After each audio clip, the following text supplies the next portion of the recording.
milima mingi sana. Nataka kudonate milima 3 kwa deputy president apende, ili awe akirudi hapa pia aishi na sisi kwa hizi milima. Iko milima hapa ya Gwasi Hill, Migori iko Nyasare. Hizo sasa tuunganishe hizo mamilima ili sisi yote tuishi kwa milima. Mtu asiishi ndani ya maji tena. Hiyo nimemaliza namna hiyo. Si ni kweli hiyo? Sasa ya mwisho kwa sababu ya saa.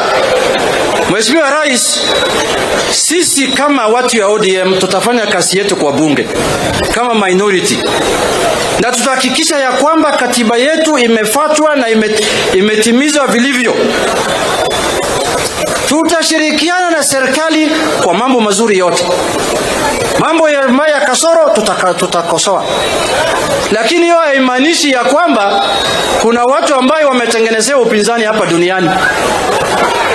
Sisi sasa vile mimi naona mambo ilienda Migori jana, nitashikilia tu hii mambo ya upinzani kwa hii mwaka 3 inakuja.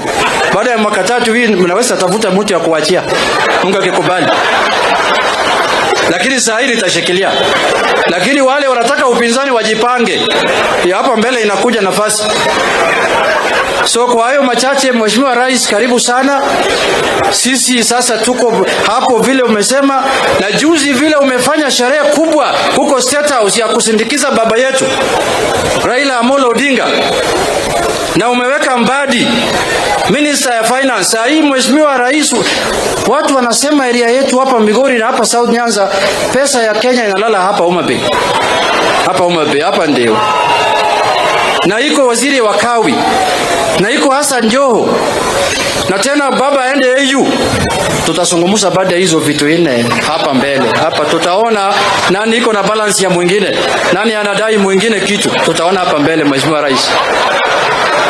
Sasa mimi nasema karibu sana.